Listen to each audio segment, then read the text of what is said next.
ठीक है ना। हमने एक से क्या होता कर लिए, आज सब क्विक रिवीजन करते 23 से, तो तुम्हें कंठस्थ हो जाए, चीजें याद हो जाए। 1 5 तक तो जरूर पढ़ेगा। ठीक है, तो अनुच्छेद हम फर्स्ट से शुरुआत करेंगे। भाग इसमें हमने बताए थे कितने थे आपको, 22 थे पहले, फिर 25 हुए, अब आपके 25 हैं लगभग। और इसमें से हर भाग में बटे हुए कुछ चीजें आर्टिकल्स हमारे बात करते चलेंगे इस बात की। हम पहले बात करते हैं भाग फर्स्ट की। इसमें किसकी बात करते हैं, भाग फर्स्ट। इसमें अनुच्छेद कहाँ से कहाँ तक है आपके आर्टिकल्स, 1 से 4 तक है इसमें आपका आर्टिकल। भाग फर्स्ट क्या कहता है, भाग फर्स्ट क्या कहता है, देखो बेटे, भारत राज्यों का संघ है। इंडिया अर्थात भारत राज्यों का एक संघ है। और इसी पहले आर्टिकल में कहा गया है, क्या कहा गया है कि अनुसूची में विनिर्दिष्ट, अनुसूची में विनिर्दिष्ट राज्य, मतलब कि अगर आपको डिटेल से जानना है आपके राज्यों के बारे में तो आपको अनुसूची प्रथम देखनी होगी। पर पहला आर्टिकल आपका ये कहता है किसका, संविधान का। फिर दूसरा आर्टिकल जो है आपका क्या कहता है कि आपको नए राज्यों का प्रवेश करना हो। आपके भारत के अंदर पहले से कोई राज्य नहीं है तो उसको हमें प्रवेश करना है। इसके परिणाम स्वरूप आपका सिक्किम राज्य भारत में प्रवेश करा था। उससे 2 संशोधन जुड़े हुए हैं, 35 और 36, 35 और 36 सिक्किम से जुड़े हुए हैं बेटे। किससे जुड़े हुए हैं, सिक्किम से जुड़े हुए हैं 35 और 36। तीसरा आर्टिकल क्या कहता है आपका, तीसरा कहता है कि आपका जो ऑलरेडी अस्तित्व में है, पहले से आपके भारत के अंदर वो है, उसमें कोई चेंज करना हो। एग्जांपल के लिए देखिए, आंध्र प्रदेश पहले से था, इसमें आंध्र प्रदेश तेलंगाना पहले एक था, इसको अलग किया गया तेलंगाना को आंध्र प्रदेश से। ये आर्टिकल 3 के अनुसार किया गया। 2 में और 3 में अंतर समझ लो। 2 में ऐसा राज्य जो आपके भारत में नहीं है वो नया आएगा, वो 2 आर्टिकल के अनुसार आएगा। 3 में जो पहले से अस्तित्व में उसमें कोई चेंज करना, उसकी सीमा बढ़ानी हो, उसकी सीमा घटानी हो, उसका नाम परिवर्तन करना हो, उसमें से कोई नया राज्य बनाना हो, वो 3 के अनुसार बनेगा आपका। फिर चौथा आर्टिकल क्या कहता है बेटे, चौथा आर्टिकल क्या कहता है आपका, चौथा ये कहता है फोर्थ आपका क्या कहता है बताओ, 360 के तहत नहीं होंगे, 2 और 3 होगा, 4 के तहत होंगे जो। देखो सही, आपका जो भी दूसरे आर्टिकल में और तीसरे में चेंज आता है ये 368 के तहत नहीं समझा जाएगा, इससे बाहर रखा जाएगा, ये कहता है। और आपको पता हो इसमें 2 अनुसूचियां हमारी प्रभावित होती हैं, पहली और चौथी। पहली में क्या है, आपके राज्यों के बारे में लिखा है, जब हम कोई नया राज्य बनाएंगे तो इसमें चेंज आएगा डेफिनेटली। और चौथी में क्या है, राज्यसभा में सीटों का आवंटन, राज्यसभा में आपकी नई सीटें आएंगी। क्यों, जैसे आंध्र प्रदेश से तेलंगाना बना तो उसके बाद चेंज आएगा, तेलंगाना की अपनी विधानसभा है, उसमें कुछ राज्य आए नए, तो उनको इसमें इंक्लूड किया गया। तो इसी की वजह से क्या हुआ बेटे, आपकी चौथी अनुसूची में भी चेंज आया। तो ध्यान रखना, आर्टिकल 4 कहता है 2 और 3 की वजह से जो चेंज हो रहा है वो आपका 368 के बाहर रखा गया है, इसके तहत नहीं आता, वो अलग से है। फिर हम भाग 2 की बात करते हैं। अब हम बात करेंगे भाग 2 की। किसकी बात करेंगे बेटे, भाग 2 की। जो आपका भाग 2 है इसमें कहां से कहां तक आर्टिकल आते हैं, 5 से 11 तक आते हैं। तो इसमें हम 5 की बात करेंगे। और ये बात करता है आपकी नागरिकता के बारे में। किसके बारे में बात करता है, नागरिकता के बारे में बात करता है। जो आपका अनुच्छेद 5 है क्या कहता है, कोई बताएगा, तेजी से बताओ, कोई रिवीजन चल रहा है, जल्दी से करो। ठीक है, संविधान के प्रारंभ में नागरिकता है। और ये 2 कंडीशन लगता है। पहली कंडीशन लगता है कि वो भारत का मूल निवासी हो, डोमिसाइल हो। और मैंने आपको डिटेल क्लास में बताया था कि मूल निवासी का मतलब होता है जिस क्षेत्र में आप परमानेंट रह रहे हो।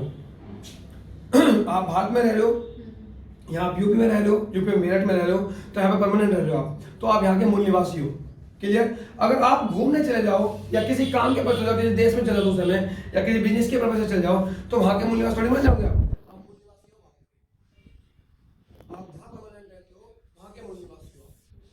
ठीक है ना बेटे। तो ये कंडीशन होनी चाहिए 5 में, एक तो मूल निवासी वाली, डोमिसाइल वाली। इसमें फिर एक कंडीशन तो पहले ये रख दी, फिर दूसरी कंडीशन में इसमें 3 चीज खोली गई है। पहली क्या, जन्म के आधार पर, जिसका जन्म हुआ हो, जिसका जन्म हुआ हो। दूसरी बात क्या कि इसमें अगर कुछ ऐसे भी तो हमारे लोग थे देश में कि वो बाहर रह रहे थे, क्रांतिकारी कुछ भी थे, तो उनके बच्चों का जन्म तो वहां हो गया हो किसी का, तो उन्हें कैसे नागरिकता मिलेगी शुरुआत में, ये भी एक सवाल उठा था।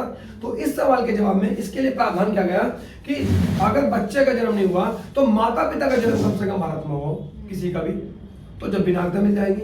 इसका तीसरा पॉइंट कहता है, तीसरा बिंदु कहता है आपका, क्या कहता है कि कुछ लोग यहाँ पर रहना चाह रहे थे, जैसे एनी बेसेंट थी और भी लोग बाहर से थे, तो वो कहते हैं कि जब आपका संविधान लागू हुआ, जब आपका संविधान लागू हुआ उससे कम 5 साल पहले से वो यहाँ रह रहे हो देश में, तो उन्हें बात की नागरिकता मिल जाएगी।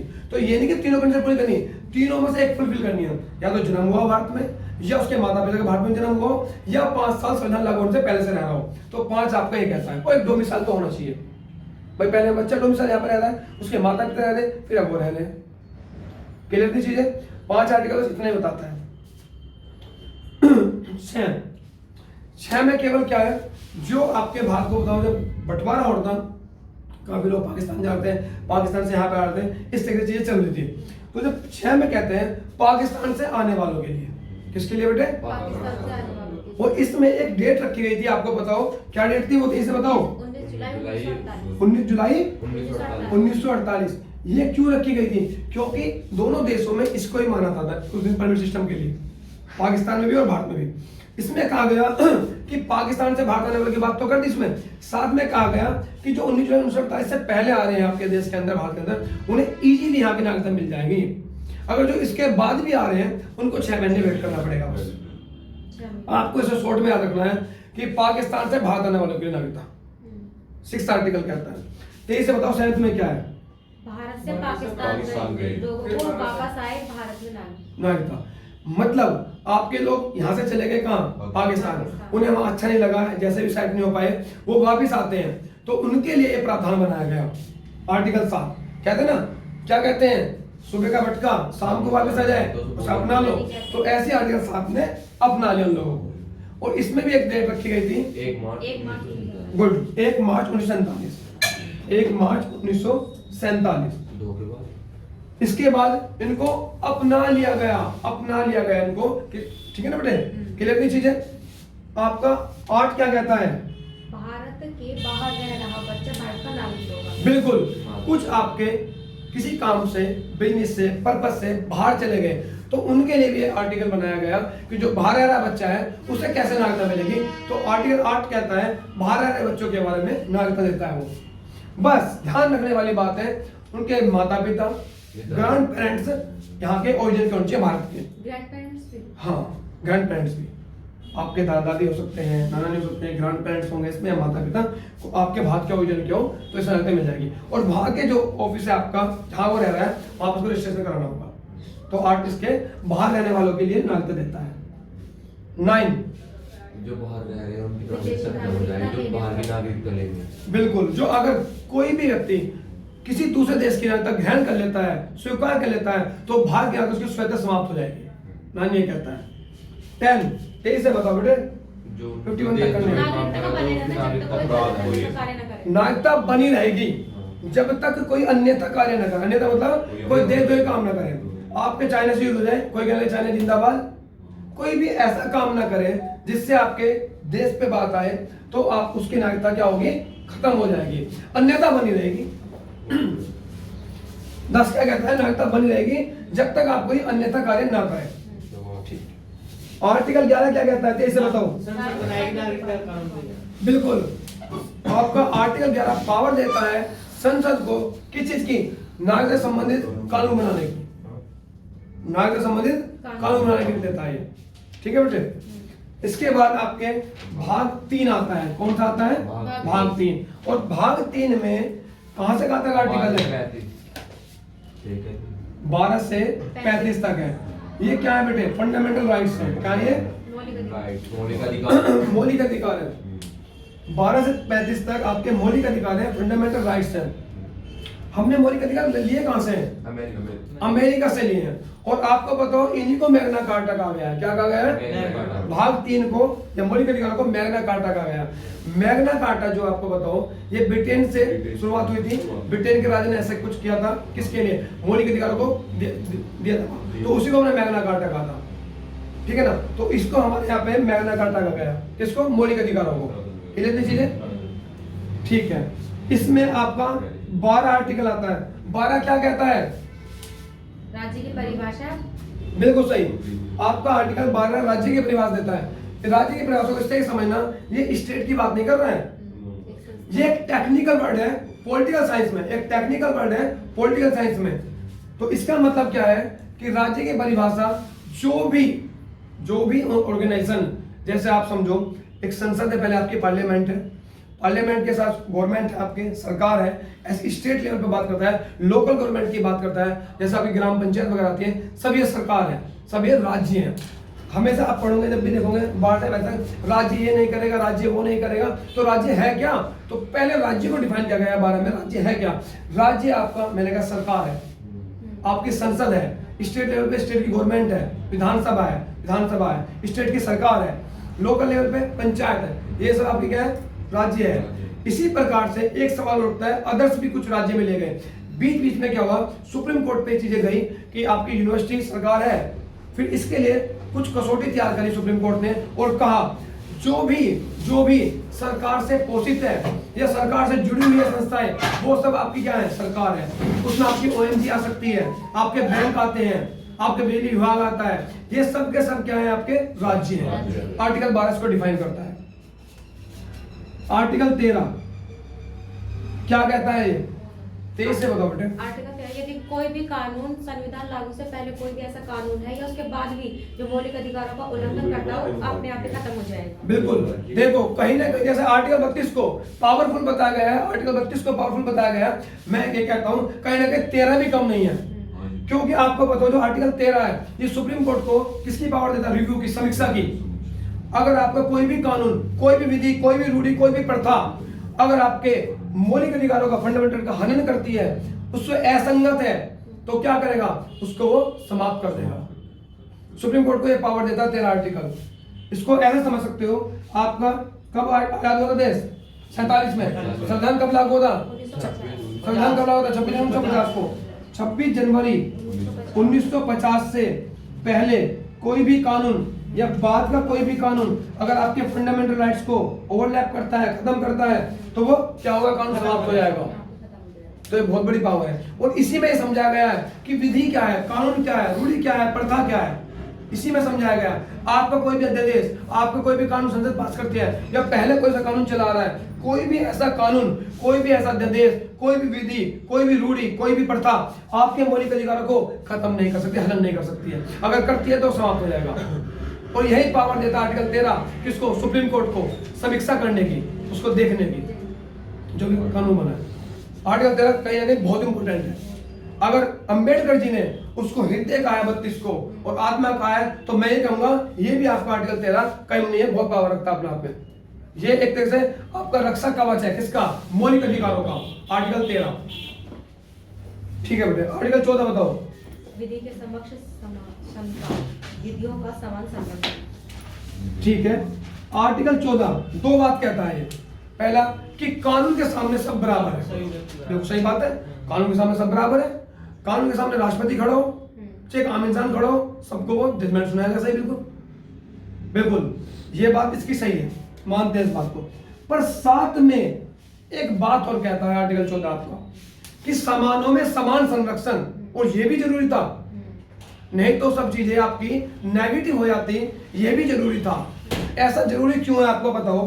क्योंकि कल को आपको पता है आपके राष्ट्रपति हैं, राज्यपाल हैं, उनको एकदम पुलिस नहीं पकड़ सकती, उनका एक प्रावधान है, उनका तरीका है।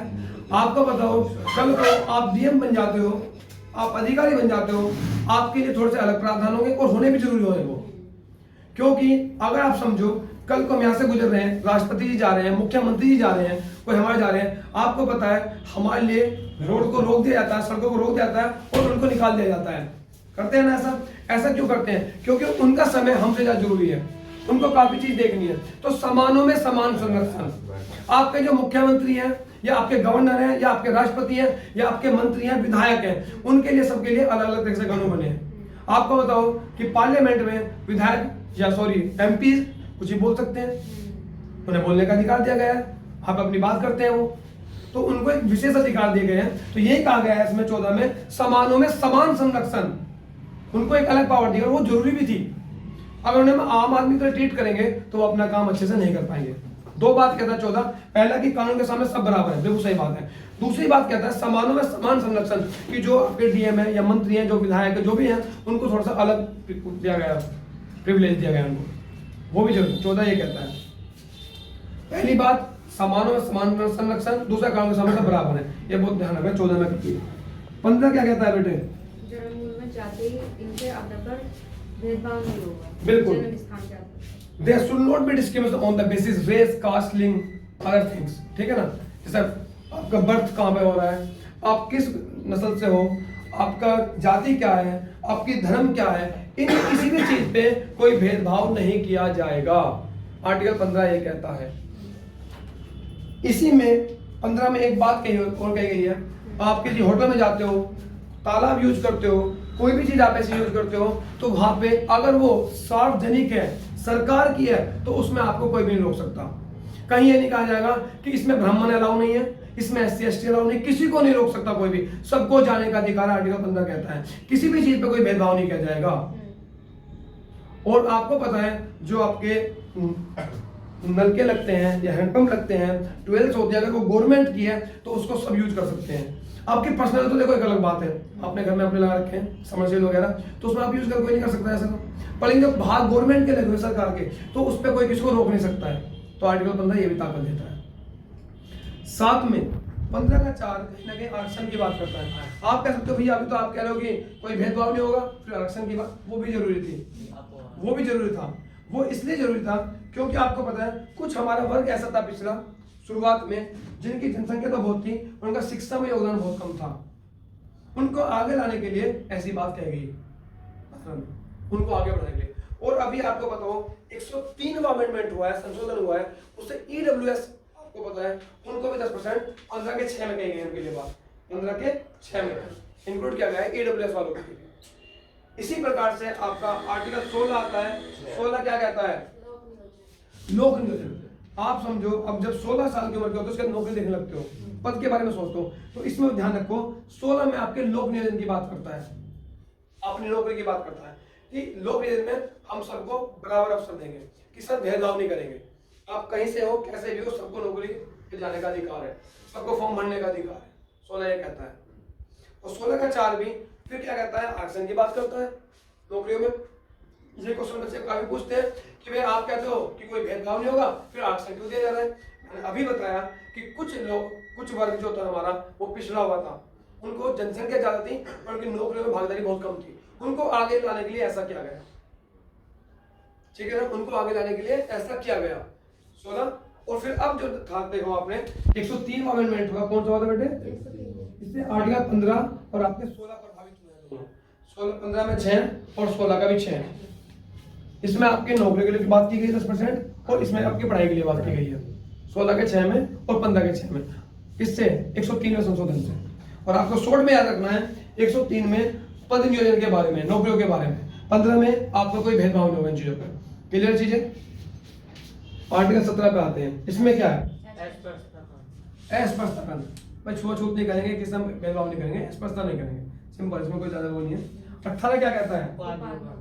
उपाधियों। ठीक है ना, आपको बताओ पहले उपाधि जाती थी राय बहादुर की, नाइटहुड की, केसर हिंद की। तो इन चीजों को देखते हुए ये कानून बनाया गया कि उपाधियों का अंत किया गया। लेकिन अभी शिक्षा और सेना में दी जाती है। अगर आप बाहर से कोई चीज मिल रही है किसी को, अधिकारी को पे, तो आपके राष्ट्रपति से परमिशन लेगा, ये भी कहता है 18। और सिंपल याद रखेंगे इसमें उपाधियों का अंत। किसका अंत होगा बेटे? और बाकी जब मैंने डिटेल क्लास लाई थी आपको बिल्कुल डीपनेस चीजें बताई थी कौन सी चीजें कैसे होगी। अब हम रिवीजन कर रहे थे इसे, तो 18 ध्यान रखना, उपाधियों का अंत है। आर्टिकल 19 क्या कहता है? बोलने की। ठीक है, 19 आर्टिकल क्या कहता है? 19 आर्टिकल क्या कहता है? बोलने की स्वतंत्रता, अभिव्यक्ति। आपको पता है 19 आर्टिकल हमें आजादी देता है बोलने की। हमें अपने बोलने का, हम जो कुछ बताने हैं, विचार रखने रख सकते हैं और अभिव्यक्ति भी कर सकते हैं। और अभिव्यक्ति कई प्रकार से की जा सकती है।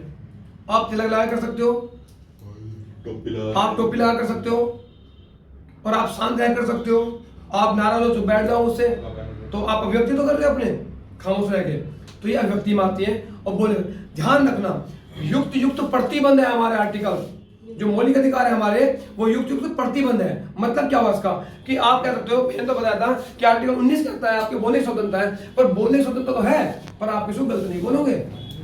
यही बता रहा हूँ मैं साथ में। कभी क्या हो कि भैया ने कहा था कि मैं बोल सकता हूँ कुछ भी बोल, नहीं, आपको हर चीज कायदे में बोलनी है, किसी को गलत नहीं बोलना। आर्टिकल 19(1) का ए कहता है। 19(b) क्या कहता है? बी क्या कहता है? बिल्कुल शांतिपूर्ण तरीके से इकट्ठा होना कहीं, इसे याद रखना, बिना हथियार के इकट्ठा होना, शांतिपूर्ण तरीके से कहीं पर जाना, इकट्ठा होना, सम्मेलन करना। सी क्या कहता है? 19 का सी संगम या सहकारी समितियां, समितियां हैं इसमें। 19 का सी में क्या है बेटे? समितियां हैं। सी से संघ और सी से समितियां। डी क्या कहता है? आवास संरचना का अधिकार, आप घूम सकते हो कहीं भी। डी क्या कहता है? आवागमन करो, आप पूरे देश में कहीं जाओ। हालांकि नॉर्थ ईस्ट में कुछ थोड़ी सी जगह है ट्राइब्स वगैरह की, वहां पर परमिशन लेनी पड़ती है, पर आप पूरे भारत में कहीं भी घूम सकते हो, आपको रोका नहीं जाएगा। डी हमें पावर देता है 19 का। ई क्या कहता है? कहीं भी निवास कर सकते हैं, आप कहीं भी निवास कर सकते हो। हालांकि पहले था अपवाद जम्मू कश्मीर, पर आपको पता है वहां पे भी थोड़ा सा चेंज कर दिया गया है, वहां भी हम जा सकते हो आप। एफ क्या कहता है 19 का? वह खत्म हो गया। इसमें क्या था? संपत्ति का अधिकार। ये 44वें संशोधन से खत्म कर दिया गया, समाप्त कर दिया गया। इसमें भी आपको बता दूं मैं, आपको आर्टिकल 39 आता है। 39 जो डीपीएसपी में है वो कहता है कि केंद्रीकरण ना हो चीजों का, संपत्ति का, सब में डिस्ट्रीब्यूट हो जाए। और 19 का एफ और 31 बोलता था आपको क्या कि संपत्ति का अधिकार था इसमें। 31 में क्या था बेटे? और 19 एफ में क्या था? संपत्ति का अधिकार। 39 कहता था कि संपत्ति का केंद्रीकरण ना हो। तो यहां थोड़ा सा कॉन्ट्रडिक्शन आ रहा था, इसमें विरोधाभास था। तो जब आपको पता हो संपत्ति को डिस्ट्रीब्यूट करने की बात की गई, जमींदार में बहुत सारी जमीन थी, और 39 क्या आगे दे रहा था, डीपीएसपी क्या कह रहा था कि आप उसको डिस्ट्रीब्यूट कीजिए, इस तरीके से करिए कि सबको मिले बराबर बराबर, सबके पास बराबर पहुंचे। पर लेकिन जब ऐसा करना शुरू किया राज्य सरकारों ने, तो वो अपना कहां पहुंचते हैं? जमींदार सुप्रीम कोर्ट। जमींदार पर जमीन थी सुप्रीम कोर्ट पे जाते हैं, और सुप्रीम कोर्ट के क्या हाथ बने हुए थे उस समय? ये था कि आपको तो क्या करना पड़ेगा, हम तो मौलिक अधिकार को रख सके भाई। तो 19 एफ और 31 उनके आड़े आ रहा था। जब आपका 44वां संशोधन किया गया, उसके तहत इसको मौलिक अधिकार से हटाकर 300A में कानूनी अधिकार बना दिया गया। और आपको पता हो कि मौलिक अधिकार ज्यादा पावरफुल होते हैं, ठीक है ना? तो बस शॉर्ट में से फिलहाल याद रखिए 19 एफ समाप्त कर दिया गया था 44वें संशोधन से। जी में क्या है 19 के? व्यापार करने का, जो जी में आए वो व्यापार करो, आप कोई भी व्यापार कर सकते हो, आपको छूट है। 19 आर्टिकल ये कहता है। 23 से देख लीजिए, बोलने की स्वतंत्रता है आपको, अभिव्यक्त करने की स्वतंत्रता है। बी में शांतिपूर्ण से इकट्ठे होने की वो है स्वतंत्रता आपको। सी में संघ बनाने की स्वतंत्रता है। डी में आपको घूमने की है। ई में क्या है? कहीं भी निवास कर सकते हो। एफ खत्म कर देगा। जी में जो जी में है वो व्यापार कीजिए आप। अब आर्टिकल 20 क्या कहता है? 30 से बताओ बेटे। दो सिद्धि के संबंध में संरक्षण, क्या कहता है 20? दो सिद्धि के संबंध संरक्षण प्रदान होता है। बिल्कुल, आपको इसमें ध्यान रखना है। 20 क्या क्या कहता है कि एक तो आपको एक दंड की, एक अपराध की एक बार सजा मिलेगी, एक अपराध की एक बार सजा मिलेगी। 20 कहता है आपने, और जिसके लिए कोई कानून ना हो उसके लिए सजा नहीं मिलेगी। जैसे आपने मुझे कुछ कहा, मैं आपने मुझे नमस्ते की, और मैं कहने लगूं कि मैं आपकी रिपोर्ट कर दूं कि मुझे नमस्ते क्यों कर रहा है, पुलिस वाले भी क्या कहेंगे? किस चीज की सजा दो उसको मैं, इसलिए तो कोई कानून ही नहीं है। तो ध्यान रखना, एक अपराध की एक बार सजा मिलेगी। दूसरा, जिस चीज के लिए अभी तक कोई कानून नहीं बना है उसकी सजा नहीं मिलेगी। तो तीसरी बात इसमें क्या कहेगी 20 में कि आप किसी को पीट पीट के साक्षी नहीं बना सकते, गवाह नहीं बना सकते। आपने किसी को पीटा और पीट पीट के आप कहने लगे कि आप अपना कबूल कीजिए, आपने जो भी अपराध किया है, आप जज के सामने कह सकते हो, देखो आपने मेरा क्या हाल किया है, मुझे मारा, मुझे पीटा, जबरदस्ती कबूल करवाया, ठीक है ना? तो ये भी नहीं किया जा सकता। 20 ये पावर देता है हमें मौलिक अधिकार में, ठीक है? पहली, एक अपराध की एक बार सजा मिलेगी, आपको जबरदस्ती पीट पीट के क्या गवाह नहीं बनाया जा सकता। और तीसरा कि जिसका कोई कानून ना हो उसके लिए कोई सजा नहीं मिलेगी। 21 क्या कहता है? प्राण देख स्वतंत्रता। आप देखो, आप बैठे हो, आपके अंदर जान है, सांस चल रहा है, प्राण है, तो आप बैठे हो, तो इसके आपके स्वतंत्रता है, आपको जीने का अधिकार है। इसके तहत बहुत सारी चीज आती है, बहुत वाइड है। आपको स्वस्थ नींद लेने का अधिकार है। अगर आप स्वस्थ नींद नहीं लेंगे तो आप बीमार हो जाओगे। आपको स्वस्थ अच्छी हवा में सांस लेने का अधिकार है। आपके पास ज्यादा पोल्यूशन हो रहा है तो वो भी गलत है, उसके लिए भी खिलाफ जा सकते हो आप। तो आपको अच्छी सांस मिले, मतलब कि अच्छी हवा मिले, अच्छी नींद मिले, अच्छा खाना मिले, इस चीज का आपका अधिकार है। तो 21 क्या कहता है? प्राण देश स्वतंत्रता। हमारा जीवन है जो सब कुछ है, तो 21 हमें प्राण देश स्वतंत्रता देता है। और 21A क्या कहता है बेटे? 14 साल के बच्चों के लिए निःशुल्क शिक्षा अनिवार्य। 14 साल तक के बच्चों के लिए, 14 साल तक के बच्चों के लिए निःशुल्क, 6 साल से लेके 14 साल तक के बच्चों के लिए। और 21 से कब जोड़ा गया था ये? 86वें संशोधन से 2002 में जोड़ा गया था बेटे। कब जोड़ा गया था? 2002 में जोड़ा गया था। 21 क्लियर है। अब हम बात करते हैं 22 की। 22 में क्या है? 22 में आपको ध्यान रखना है, अगर आपको गिरफ्तार किया जा रहा है तो आपको उसका कारण जानने का अधिकार है कि हमें गिरफ्तार क्यों किया जा रहा है। 22 ये कहता है। दूसरी बात कहता है कि आपको अपना वकील रखने का अधिकार है, अपनी पसंद का। तीसरी बात कहता है 24 घंटे के अंदर आपको निकटतम जज के सामने पेश किया जाए। बस कंडीशन क्या है? यात्रा का समय छोड़कर। तो यही गड़बड़ हो गई। यात्रा का समय वो कुछ भी दिखा दे, हम जाम में फंस गए, लंबे वहां चले गए। तो आपको 3 चीज ध्यान रखनी है। आपको गिरफ्तारी जानने का अधिकार, क्यों हमें गिरफ्तार किया जा रहा है, अपना वकील रखने का अधिकार है, और साथ में 24 घंटे के अंदर आपको जज के सामने पेश किया जाए। यात्रा का आवश्यक समय छोड़कर, यात्रा का समय नहीं जोड़ा जाएगा इसमें। पर इसमें एक चीज और कही गई है 22 में। क्या कहा गया है? ये कहा गया है कि आप जो टेररिस्ट होंगे, जैसे कसाब था, क्या उसको हम 24 घंटे में पेश करते हैं? नहीं, क्योंकि उस समय जो इंफॉर्मेशन निकालनी है पुलिस कैसे निकालेगी? तो ऐसे कैदियों के लिए 3 महीने रख सकते हैं रिमांड पे, और बोर्ड चाहे जज का जो बोर्ड बनता है उनसे पुलिस परमिशन लेके उसको 3 महीने से और आगे प्रोसीड कर सकती है, बढ़ा सकती है। 22 में ये भी कहा गया है, आपको याद रखना है 22 का। 23 क्या कहता है? बिल्कुल, आप जबरदस्ती किसी से कोई काम नहीं करा सकते हो। 23 कहता है। साथ में ट्रैफिकिंग इलीगल है। ट्रैफिकिंग का मतलब आपको बताओ, बच्चों को उठाया जाता है, बेचा जाता है, गर्ल्स लड़कियों को उठाया जाता है, बेचा जाता है, किडनी के लिए, देह व्यापार के लिए, और कई कारण होते हैं, तो ये सब इलीगल है। 23 कहता है ट्रैफिकिंग नहीं होगी और जबरदस्ती किसी से काम नहीं कराया जाएगा। 24 क्या कहता है? 14 साल से कम उम्र के बच्चों को कारखानों में काम नहीं करना। बिल्कुल सही। कहीं 14 साल से कम उम्र के बच्चे हैं, उन्हें कहीं खतरनाक जगह काम नहीं कराया जाएगा, हैजर्डस जगह। 24 में केवल इतना है। 25 क्या कहता है? अंतःकरण के स्वतंत्रता। अंतःकरण, जो भी हमारे मन में आएंगे, मन में आता है, हम उस धर्म को मान सकते हैं, हमें छूट है, किसी की भी हम पे कंडीशन नहीं है। हम जैसे चाहे पूजा करें, जैसे चाहे रहें, अपने धर्म को मान सकते हैं। हाँ, जबरदस्ती कोई किसी से नहीं कर सकता। जो हमारा मन है, जो हमारे अंतःकरण से आवाज आ रही है, हम उसको मानेंगे, हमें कोई रोक नहीं सकता है। ये हमें 25 आर्टिकल छूट देता है। साथ में 3 कंडीशन लगाता है। लोक व्यवस्था, सदाचार और स्वास्थ्य को ध्यान में रखते हुए। बिल्कुल, लोक व्यवस्था ना बिगड़े, सदाचार ना बिगड़े और स्वास्थ्य ना बिगड़े। आप धर्म को कैसे मानिए अपने, कोई मना नहीं करेगा, पर आपके धर्म मानने से इन तीनों चीज पे कोई दिक्कत नहीं आनी चाहिए, अन्यथा आपको रोका जाएगा। 25 आर्टिकल ये कहता है। 26 क्या कहता है? अपने धर्म को बढ़ाने के लिए आप ट्रस्ट बनाएं। धार्मिक कार्यों के प्रबंधन की स्वतंत्रता। बिल्कुल, इसमें प्रबंधन मतलब कि मैनेजमेंट की स्वतंत्रता है। ट्रस्ट बना सकते हो, अपने धर्म को आगे बढ़ा सकते हो। 26 ये कहता है।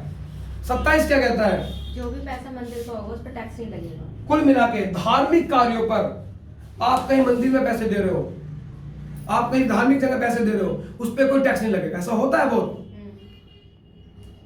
आपने 5 लाख रुपए दिए, 1 करोड़ की पर्ची कटवा ली, करते हैं। कुल मिला के यह है कि धार्मिक पर टैक्स नहीं लगता। धार्मिक संस्थाएं जो होंगी, जो धार्मिक के लिए पैसा जा रहा है, वहां पे कोई टैक्स नहीं लगता है। कौन कहता है? 26, 27 कहता है। 28 क्या कहता है आर्टिकल? 23 से बताओ। राज्य से पोषित संस्थानों में धार्मिक शिक्षा नहीं दी जाएगी। बिल्कुल सही बात।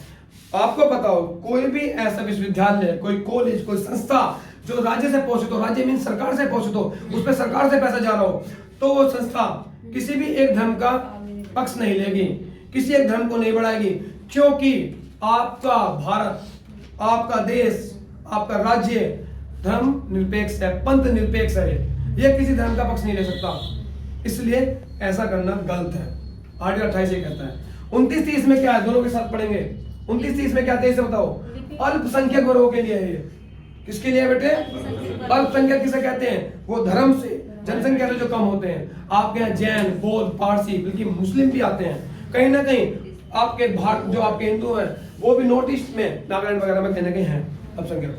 पर लेकिन अल्पसंख्यक के लिए 29 और 30 है। 29 और 30 में क्या कहा गया? 29 में कहा गया अपनी लिपि, अपनी संस्कृति, अपनी शिक्षा बचाने का अधिकार है।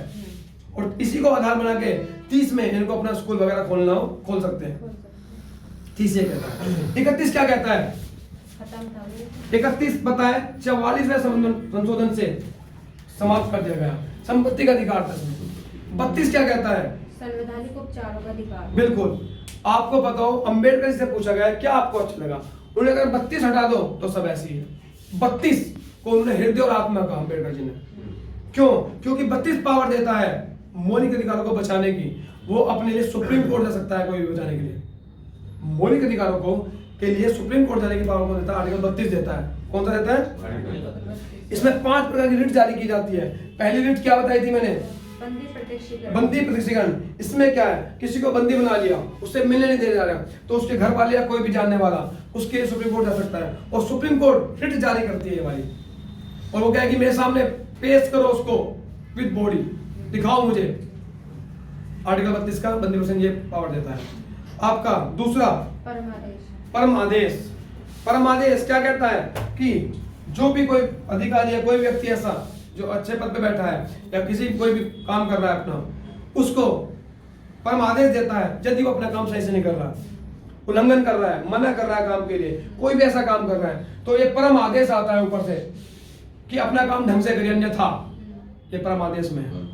तीसरा प्रतिषेध। और चौथा क्या था? उत्प्रेषण। प्रतिषेध उत्प्रेषण को एक साथ समझेंगे। दोनों कोर्ट से कोर्ट को जारी होती है। ये बड़ी कोर्ट से छोटी कोर्ट के लिए जारी होती है। मैंने डिटेल से तो बताया था कैसे होती है। फिलहाल इतना ध्यान समझो केवल कि आपके जब कोई कोर्ट अपने अधिकार क्षेत्र से बाहर का केस सुन रही हो तो उसमें प्रतिषेध में क्या होता है? उस केस को अपने पास बुला लेती है बड़ी कोर्ट। उत्प्रेषण में क्या होता है? कभी कभी ऐसा होता है कि पता नहीं चलता और केस का फैसला भी आ जाता है, तो उसके बाद उसको जड़ से उखाड़ देती है फैसले को। बस इसमें इतना याद रखना। प्रतिषेध में तो यह है कि केस चल रहा होता है, अपने पास बुला लेती है। उत्प्रेषण में यह होता है कि फैसला भी आ जाता है, उसको रद्द कर देती है। ठीक है। लास्ट क्या था? अधिकार परीक्षा। अधिकार परीक्षा क्यू वारंटो। इसका मतलब है कि आप पूछ सकती है, कोई भी एक ऐसे पद पे बैठा है और उससे पूछ सकती है सुप्रीम कोर्ट ये जारी करके रिट, क्या पूछ सकती है? आप किस क्वालिफिकेशन से बैठे हो यहाँ पे, क्यों बैठे हो इस पे, उसे बताना पड़ेगा वो किस क्वालिफिकेशन से बैठा है, किस उससे बैठा है। ये कहती है अधिकार आपकी क्यू वारंटो, अधिकार परीक्षा। बात आती है 33 आर्टिकल। 33 क्या कहता है बेटे? शस्त्र बलों, अर्ध सैनिक बलों के लिए अलग से कानून। मतलब कोई भी फोर्स, चाहे वो पैरामिलिट्री हो, चाहे आपकी आर्मी हो, पुलिस हो, रो हो, कोई भी एजेंसी हो, उनके लिए अलग से कानून है। उनके लिए अलग से कानून है। ये नहीं कहेंगे कल को हम किस कंडीशन में काम कर रहे हैं, कल को आके रो वाला कहने लगे अरे भैया मैं किस कंडीशन में काम कर रहा हूँ, बाहर पड़ा हुआ तो मेरे घर वालों के पास नहीं जान दे रहे। क्यों? मौलिक अधिकार तो कहता है आपको, क्या कहता है 21 कि आपको स्वस्थ नींद लेने का अधिकार है। और लेकिन वो तो आर्मी वाले वहां पे रात को बॉर्डर पर ड्यूटी देते हैं बेचारे।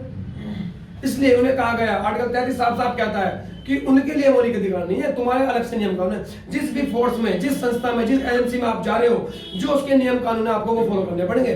आप मौलिक अधिकार की डिमांड नहीं कर सकते। आर्टिकल 33 ये कहता है। चौथी सिंपल भाषा में 30 से बताओ, मार्शल लॉ, सीधा सेना का कानून। बस इसमें से याद रखना। 34 में 35 क्या कहता है? मूल अधिकारों को प्रभावी बनाने के लिए बिल्कुल कानून भैया आपने बना तो दिए अस्पष्टता।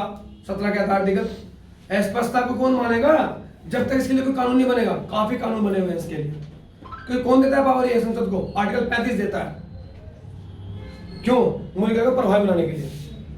क्लियर? तो आपके भाग 3 तक भी कंप्लीट हो गया है। अब भाग, ठीक है, अब शुरू करते हैं बेटे भाग 4 36 से लेके 51 तक। इसमें क्या हमारे डीपीएसपी, क्या बेटे? डीपीएसपी हमारे भाग 4 में 36 से 51 तक है। आपको पता है इसमें डीपीएसपी हमारे मौलिक अधिकार और डीपीएसपी में डिफरेंस है। कि वो हमारे गवर्नमेंट के एनफोर्सेबल है, सरकार के लिए एनफोर्सेबल है, ये आपके एनफोर्सेबल नहीं है। मतलब कि उसके लिए आप सुप्रीम कोर्ट जा सकते हो, इनके लिए नहीं जा सकते हो। जो आपके डीपीएसपी हैं, ये एक तरीके से सरकार के लिए आईना है, सरकार इसमें देखती है और अपना काम करती रहती है।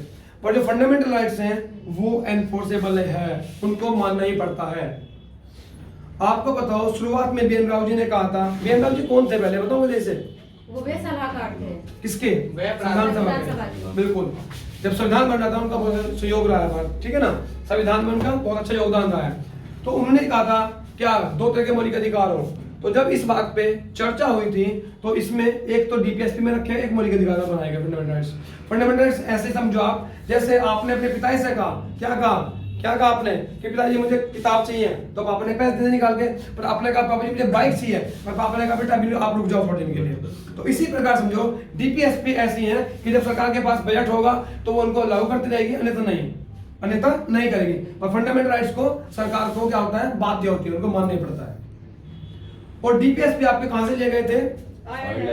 आयरलैंड से। और आयरलैंड ने कहां से लिए थे? स्पेन से लिए थे डीपीएसपी आपके, ठीक है।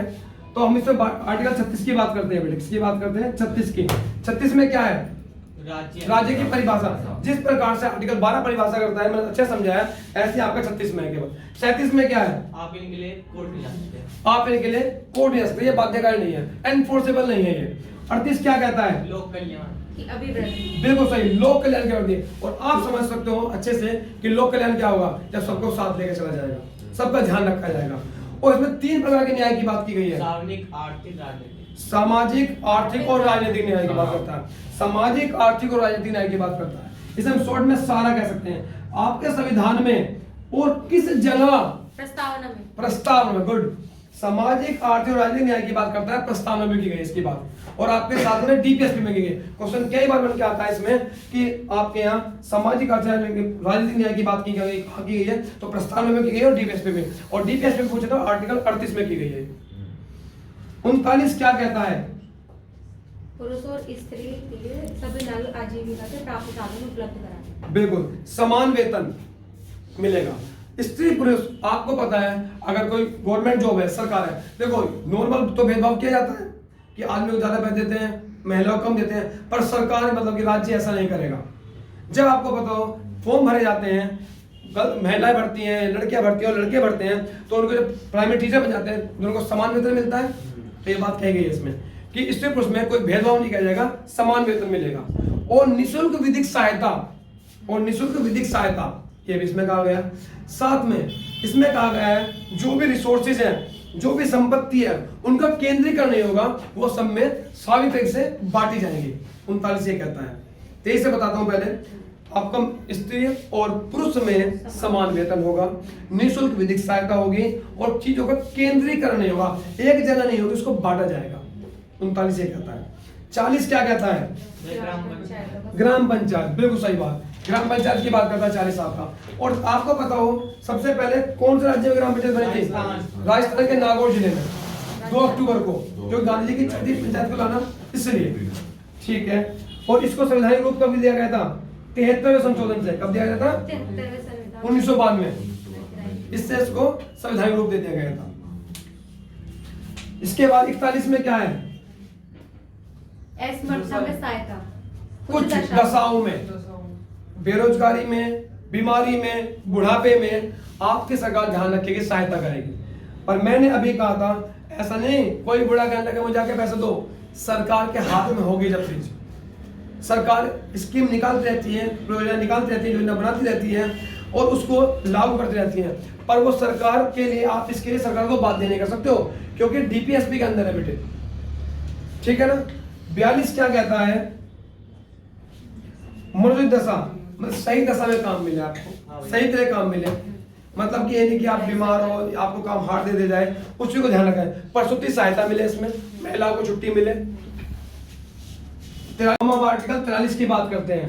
43 क्या कहता है बेटे? निर्वाह मजदूरी, कि इतना तो मिले जो गुजारा चल सके, इतना तो मिले हमें कम से कम, कि आपने पता चला पूरे दिन काम करा, शाम को 100 रुपए देते, क्या फायदा हुआ?